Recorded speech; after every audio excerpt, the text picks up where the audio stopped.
Teleplay writer Sam Newman went to adapt Earl Stanley Gardner's novel about a hired impersonator, The Case of the Borrowed Brunette, and when he was finished, he had penned an episode about someone with schizophrenia. It's Season 1, Episode 24 of Perry Mason, The Case of the Deadly Double.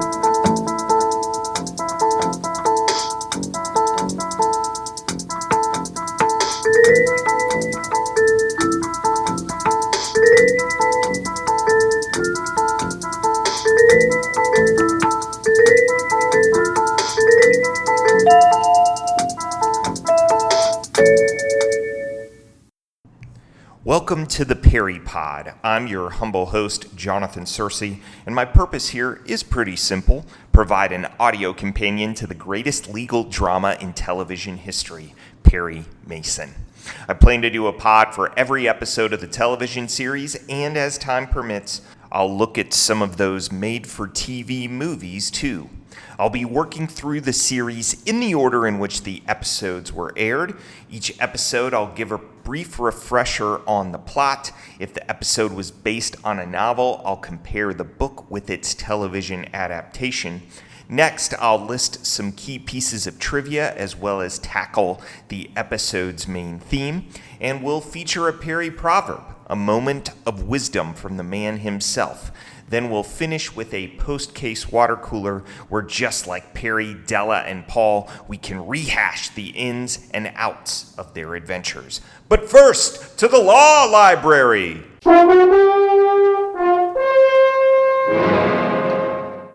Each week in the law library, we return to prior episodes to refresh our memories about Perry's past so we can find fresh precedents for future cases. The Case of the Deadly Double explicitly hinges on doubled identity, but we've seen our fair share of doubles throughout the series thus far. Let us count the ways. There was murderer Steve Harris imitating lawyer Ralph Duncan on the phone in the case of the sleepwalker's niece. There was Donald Graves imitating the voice of the murdered Edward Norton in the case of the sulky girl. There was the case of mistaken identity in the case of the fan dancer's horse with Lois Fenton and Sherry Chichi, and then in the case of the sunbather's diary where Perry himself was mistaken for murderer Bill Emery. Then there was the case of mistaken corpses in the case of the one-eyed witness where Pierre was mistaken for Carlin. The double trouble doesn't stop there. Remember the two guns in the case of the restless redhead, the two medicine bottles in the case of the demure defendant, and the two pawn tickets in the case of the moth-eaten mink? I'll even spot you Berger as Perry's pale simulacrum and Tragg as Paul Drake's counterpart. Of course, that leaves a solitary Della. She has no counterpart on the district attorney's team. But then again, we already knew there's no way to duplicate her, didn't we? Without further ado, let's get to the plot of our episode.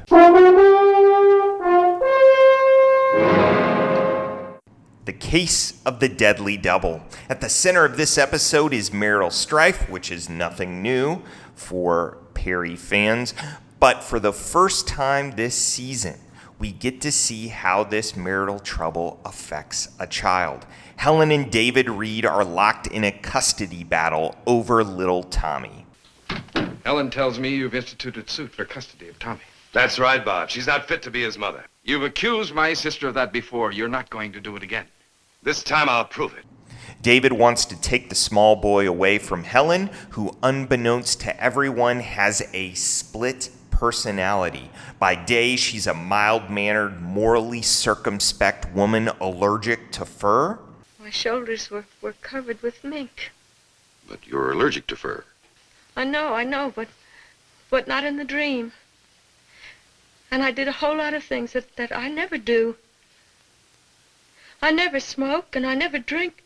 By night, she becomes Joyce Martell, piles on the mink, drinks and smokes to excess, and hangs with her boyfriend, gangster Johnny Hale, at a good time bar where her behavior earns this response from the bartenders. That dame is poison. Yeah, and for Johnny, there ain't no antidote.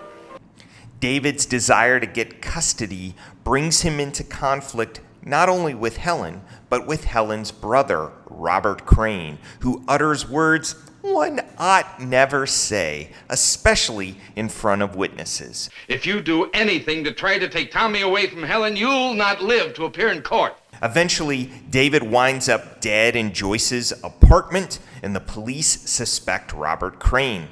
This is one of those episodes where the murder victim isn't really a bad person.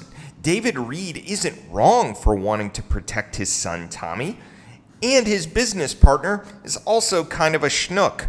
Isn't it true that you were negotiating with the L.K. Anderson Company and Mr. Reed was against the deal? That's not true. Mr. Reed approved. He even signed a check. And you realized that at the report of his death, the bank would stop payment on that check? Isn't that why you bought Cora Dunbar that ticket to Mexico City, so she wouldn't testify to that effect? No further questions. Though, admittedly, that's all more of a red herring to expand the number of possible murderer candidates.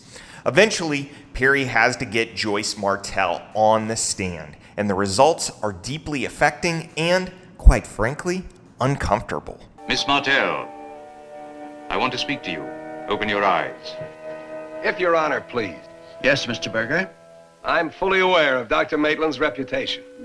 But we have absolutely no proof that Mrs. Reed isn't over-cooperating. You think she's faking? Well, she certainly could be. I'm not impressed with Mr. Mason's pyrotechnics. I don't know why he found it necessary to empty a courtroom just to prove that Mrs. Reed is oversensitive to fur. Many women are. And while she may be under hypnosis, we have absolutely no guarantee of that.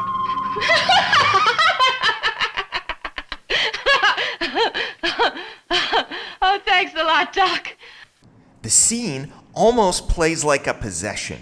The episode successfully conjures up the personal terror that must accompany having two personalities inside the same body. Through Joyce, Perry is able to show that the murder was even more senseless than usual. Johnny Hale thinks David Reed was playing around with Joyce on the side. Yeah, I did it. Thought she was playing around with Reed. I didn't know he was her husband. So when I found him in her apartment, I flipped. Now, David is dead. Helen is still in the grips of psychic trauma, though Perry hints that she might get better. Well, what do you suppose will happen to Mrs. Reed now? Well, her doctor holds out great hope for a cure. And my question is, what happens to Tommy? There's no novel to review for this episode. As I mentioned in the opener, Sam Newman, the teleplay writer of this and 5 other Mason episodes, was assigned the task of adapting the 1946 Gardner novel, The Case of the Borrowed Brunette, and then popped out this doozy. The story is classic Jekyll and Hyde, something that's actually mentioned in the episode. Now, The Case of the Borrowed Brunette was eventually adapted in the show's 2nd season. This is the first episode with the famous based upon characters created by Earl Stanley Gardner because it was not adapted from a specific book. As for the cultural touchstone that Newman was probably thinking about when he penned this episode, look no further than The Three Faces of Eve, starring Joanne Woodward in an Oscar-winning performance. That movie had come out in 1957, the year before this episode. Now, let's get trivial, shall we?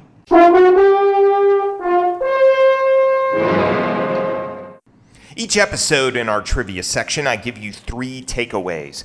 A Paul is a subject worth investigating more. A Della is something about a particular character in the story. And a Perry is something we learn about our intrepid hero.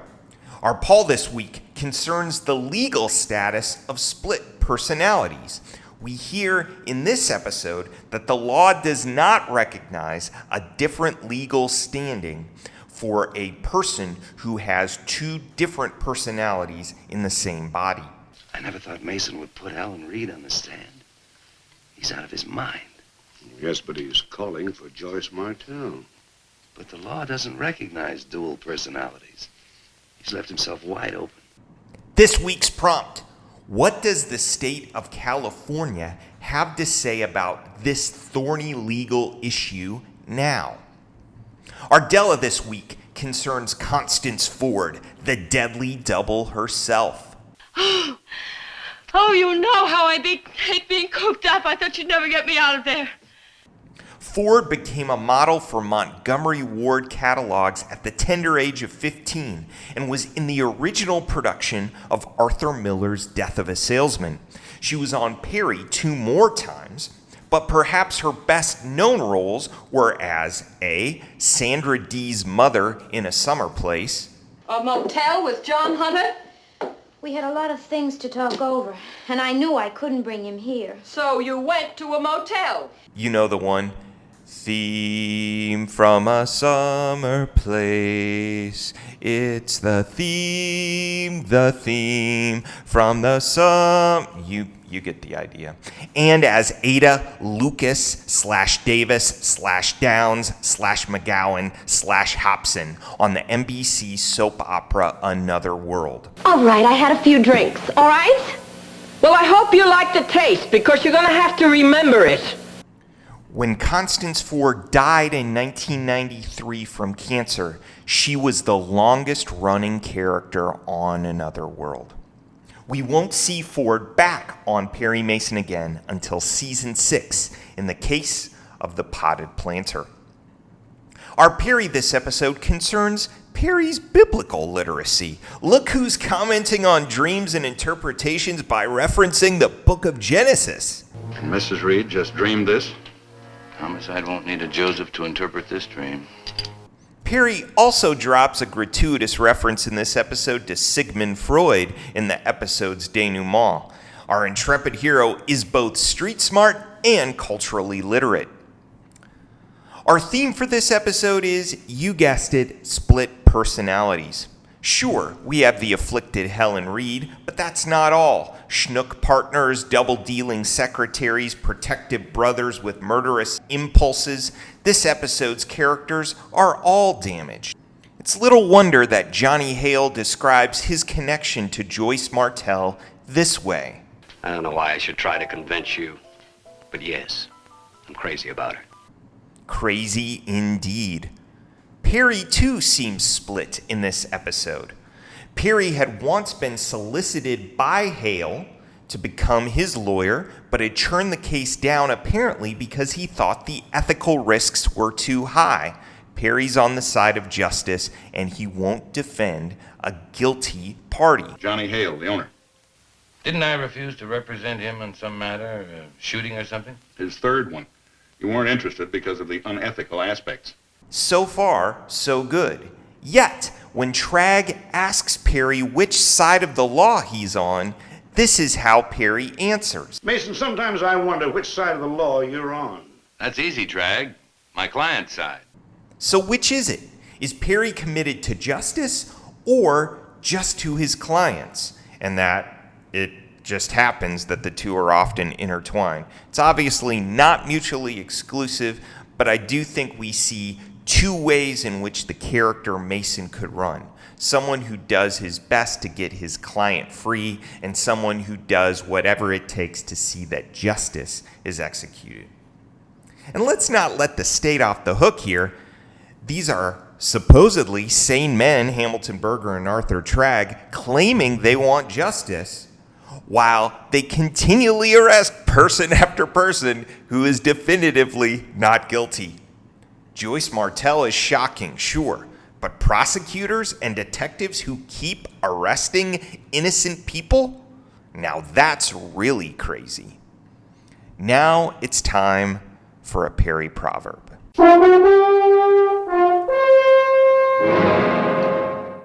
I've long maintained there's something dystopic about the Perry universe. I was just talking about it. Sure, Perry always clears his client, but the authorities keep arresting the wrong person. And then there's the murder rate and the high number of possible suspects for any given murder victim. LA is a dark place indeed. That's why Perry's line in this episode captures so well not just the case of the Deadly Double, but the entire series. Mrs. Reed, your husband's murder was very likely a nightmare. But it was no figment of your imagination. He is dead.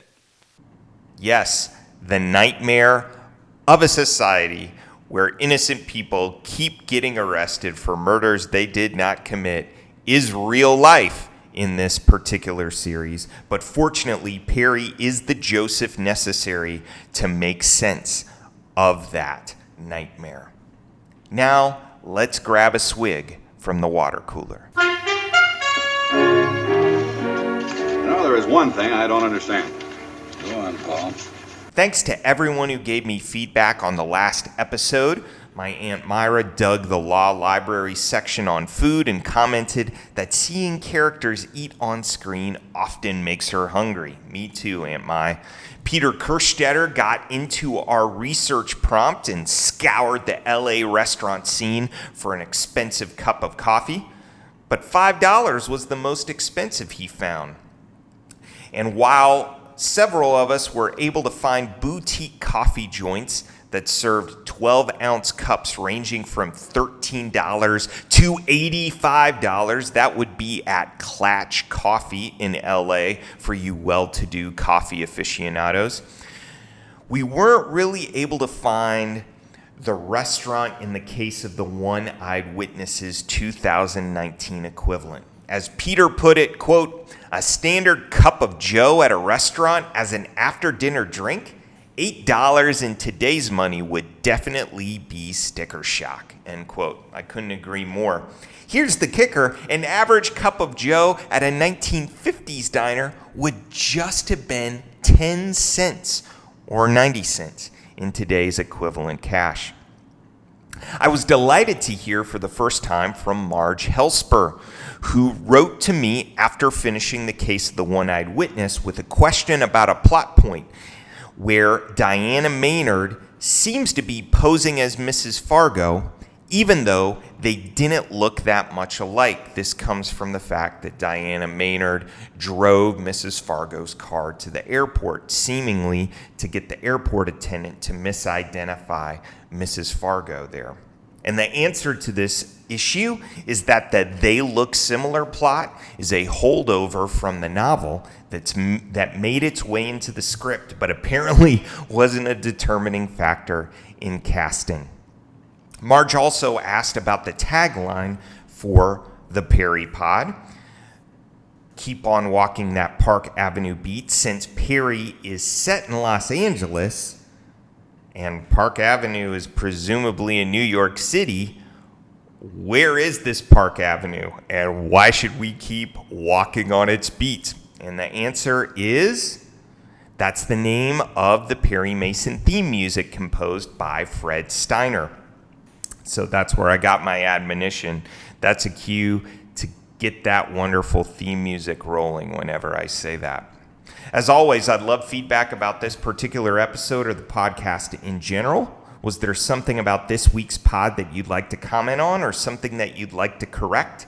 You can leave comments on the pod's website at theperrypod.libsyn.com or email me at theperrypod@gmail.com. You'll find those links in the show notes. Once again, all Perry Pod episodes are available via Spotify, YouTube, and iTunes. Thanks so much for joining me on this pod journey. Next time, we've got another case of disputed identity. It's the case of the empty tin. Join me, won't you? Until then, this is Jonathan Searcy saying, keep on walking that Park Avenue beat.